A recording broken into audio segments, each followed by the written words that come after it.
তো হ্যালো বন্ধুরা, কেমন আছেন আপনারা সবাই? আজকে আমরা ভিডিওতে আলোচনা করে নিব বাংলা আবাস যোজনা সম্পর্কে। তো বন্ধুরা, আপনারা অনেক কেউ জানতে চাইছেন যে বাংলা আবাস যোজনার দ্বিতীয় কিস্তির টাকা এখনো আসেনি, তাহলে কবে ঢুকবে আপনাদের টাকা? আজকের এই ভিডিওতে আমরা বিস্তারিতভাবে সেই বিষয়টা আলোচনা করব। তো চলো শুরু করা যাক ভিডিওটা। তো বন্ধুরা, ভিডিওটা শুরু থেকে শেষ পর্যন্ত অবশ্যই দেখতে থাকবেন, না হলে কিন্তু বুঝতে পারবেন না।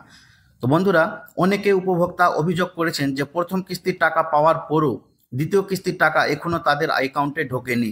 এমনকি অনেকের ঘরের কাজও প্রায় শেষ হয়ে গেছে, তাও টাকা আসেনি। এই সমস্যাটা কেন হচ্ছে আপনাদের?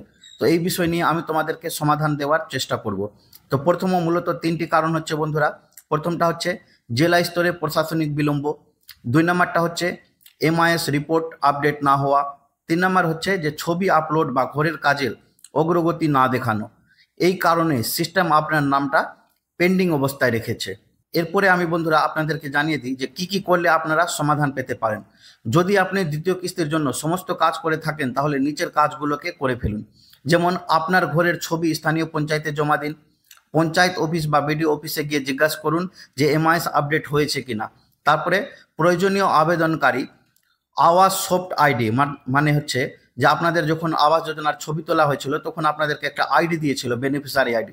সেই আইডিটা লিখে আপনারা গিয়ে বিডিও অফিসে গিয়ে একটা অভিযোগ করতে পারেন। তখন আপনাদের কিন্তু সমস্যার সমাধানটা হয়ে যাবে। বর্তমানে প্রশাসনিক সূত্রে জানা গেছে, যাদের কাজ সম্পূর্ণ হয়েছে এবং রিপোর্ট আপডেট হয়েছে তাদের টাকা 15 থেকে 30 দিনের মধ্যে আসতে পারে, তবে নির্দিষ্ট সময় আপনার এলাকার প্রশাসনিক গতি নির্ভর করে। তো বন্ধুরা, এই ভিডিওটা যদি আপনাদের উপকারে আসে তাহলে অবশ্যই একটা লাইক দিয়ে দিন এবং শেয়ার করুন অন্যান্যদের সঙ্গে। আর এমনও আরও সরকারি যোজনার আপডেট পেতে হলে চ্যানেলটাকে সাবস্ক্রাইব করে রাখুন। দেখা হবে পরের ভিডিওতে। ধন্যবাদ বন্ধুরা, ভালো থাকবেন।